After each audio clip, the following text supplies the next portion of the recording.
are occurring all across the United States about a very controversial topic. That specific topic, raising the minimum wage, can be witnessed by fast food workers protesting that they should be making $15 an hour. My views on raising the minimum wage are completely opposite of these protesters.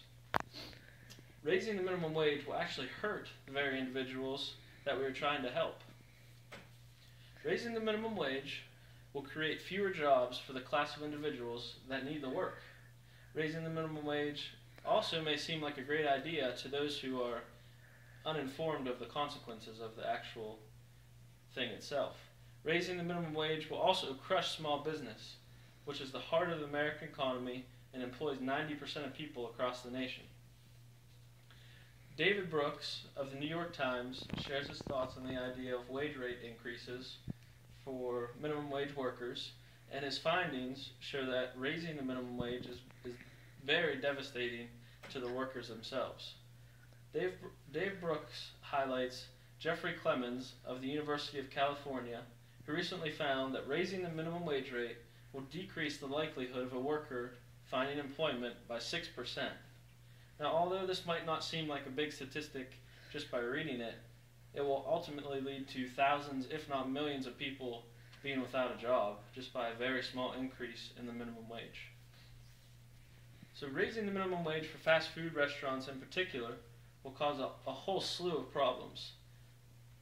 The only problem with the idea of raising the minimum wage rate in these restaurants is that the economy already told us what a cheeseburger combo meal should cost, which is $5 to $7, and that's what people are willing to pay.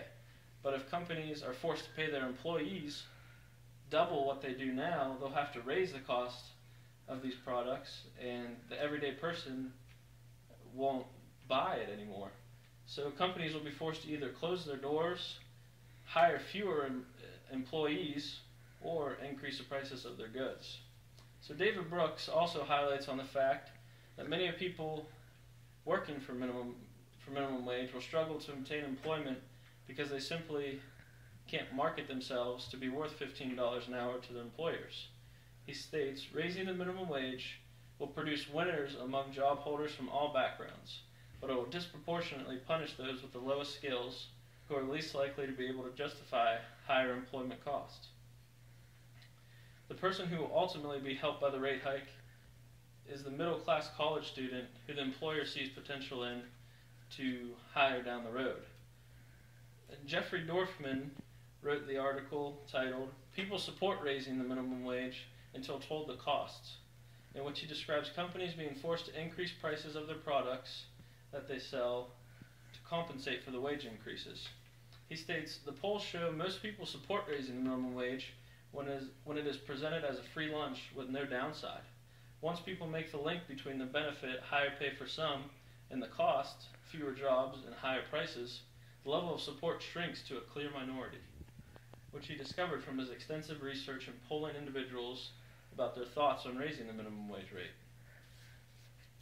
When individuals were asked if they would support raising the minimum wage, support of the proposal dropped to 39% once they had found out that people would actually lose their jobs due to the rate hike.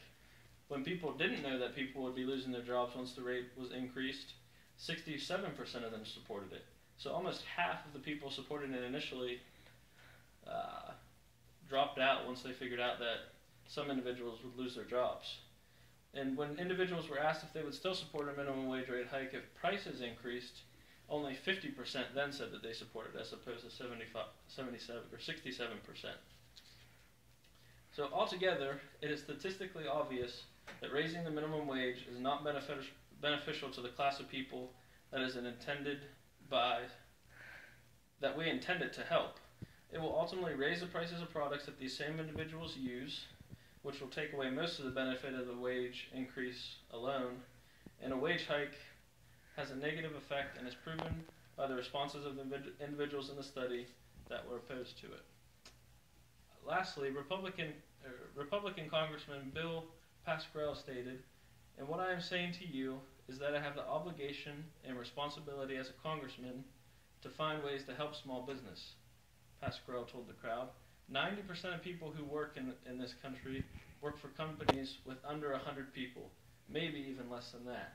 His statement alone indicates the sheer significance of the impact that small business has in the United States and how important it is to keep these businesses thriving so individuals have the ability to work. When we raise the minimum wage, small businesses will be on the forefront of making decisions whether to keep their doors open, to hire fewer employees, or to just simply raise their prices. So with this decision comes a lot of significant changes to the business world if the minimum wage rate is increased. So although the middle class and the individuals who work for minimum wage are oftentimes the most deserving individuals from a work ethic standard to earn $15 an hour, they simply need guided from an educational standpoint to be able to market themselves to their employers to be worth that from an economic standpoint of view. A rate hike proves to be very destructive to the United States economy in many ways, and most people simply need to be educated on the overall cost of what they are proposing.